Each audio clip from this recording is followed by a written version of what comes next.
जय श्री कृष्ण। नमस्कार दोस्तों, स्वागत है आप सभी का मेरे YouTube चैनल पर। दोस्तों, आज मैं श्रावण मास के 30वें अध्याय को श्रवण कराऊंगी। कथा अच्छी लगे, पसंद आए तो लाइक करें, शेयर करें, चैनल को सब्सक्राइब जरूर करें। ईश्वर ने कहा, आपसे मैंने जो कुछ सावन महीने का महत्तम कहा वह 100 सालों में भी उस मास का वर्णन नहीं हो सकता। इस मेरी प्रिया सती ने दक्ष प्रजापति के यज्ञ में अपने देह का होम कर हिमालय की पुत्री हो उसी सावन महीने का सेवन किया जिसके द्वारा उसने मुझे प्राप्त किया। अतः यह महीना मुझे बहुत प्रिय है। इस महीने में ना तो अति ठंडा न अति गर्म होता है। इस सावन महीने में राजा या प्रजा अपनी देह में वैदिक मंत्र द्वारा सफेद भस्म को लगाता है या जल मिश्रित 12 त्रिपुण धारा करता है। मस्तक, छाती, नाभि, दोनों भुजा, दोनों कुल्हा, दोनों कंधा, सिर और पीठ में मांस तो इस मंत्र से संधो जाती थी। इससे षडाक्षर मंत्र से सर्वांग में भस्म शोभित कर शरीर में 108 रुद्राक्ष, कंठ में वाई, मस्तक पर 12, दोनों कानों में 24, दोनों हाथों में 8, दोनों भुजाओं में एक भाल में और रात शिखाग्र भाग में ग्रह करे। इस प्रकार 108 अपनी देह को शोभित कर मेरी पूजा करे। पंचाक्षर मंत्र ओम नमः शिवाय जापी हो। हे विपेंद्र, ऐसा करने मात्र सावन महीने में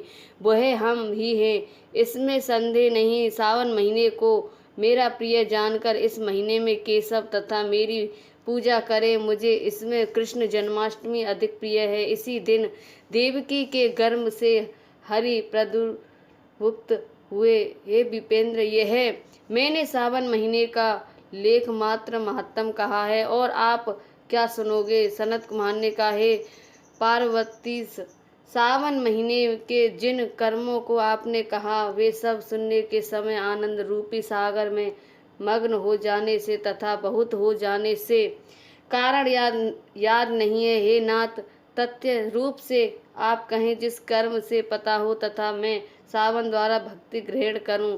ईश्वर ने कहा, समाहित हो शुभ अनुग्रहवाणी का सुनो।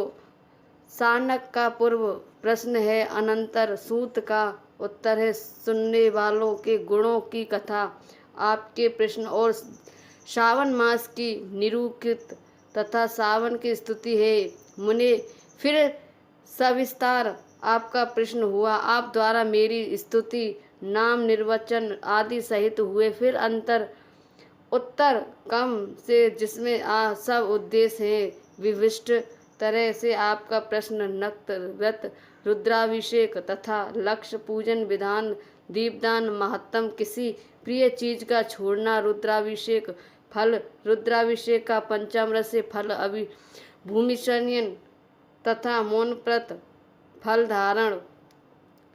धारण पारण विधि, मासोपवास कथन, सोमाख्यान में लक्ष्यपति विधि कथन, कोटि लिंग विधान, अनुदन व्रत कथन, हविष्यन भोजन, पत्तल पर भोजन, पाक त्याग, भूषण, सुबह नहाना, दम तथा सम कथन, स्पष्टिक आदि में लिंगों में सजा, जब पूजन, फल, प्रदक्षिणा, नमस्कार, वेद पारायण, पुरुष मुक्त विधि, गृहयज्ञ विधि क्रम से रवि, चंद्र तथा भीम का व्रत कथन, बुध और गुरु व्रत, शुक्र के दिन जीवंतिका व्रत, शनि के दिन नृसिंह व्रत, शनि हनुमान और पीपल व्रत कथन, रोटक व्रत तथा औदुंबर व्रत महत्तम, श्रवण गौरी तथा दुर्वा गणपति व्रत कथन, पंचमी नागरम, अष्टमी को सुदोधन, सप्तमी को शीतला व्रत तथा पवित्रारूढ़ापन विधि,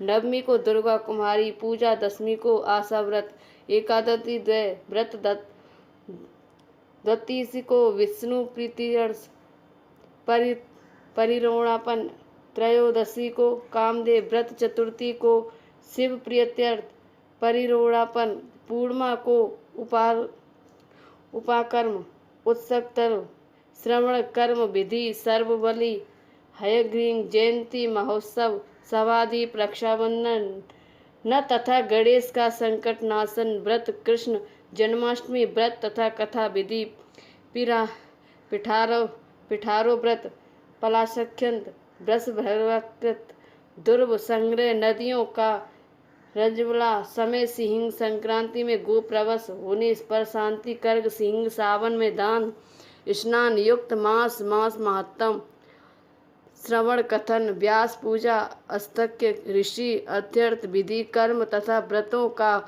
फल निर्मल तथा मास महत्तम, श्रवण द्वारा महीने के सब व्रतों का फल भावी होना है। हे शरद कुमार, आप आपने मन में इसी क्रम को ग्रहण करें। इस अध्याय को जो श्रवण करता है तथा जो सावन महीने के संपूर्ण महत्तम को श्रवण करता है वह महीने के सब व्रतों का फल प्राप्त कर लेता है। हे विप्र, अधिक कहने से क्या लाभ।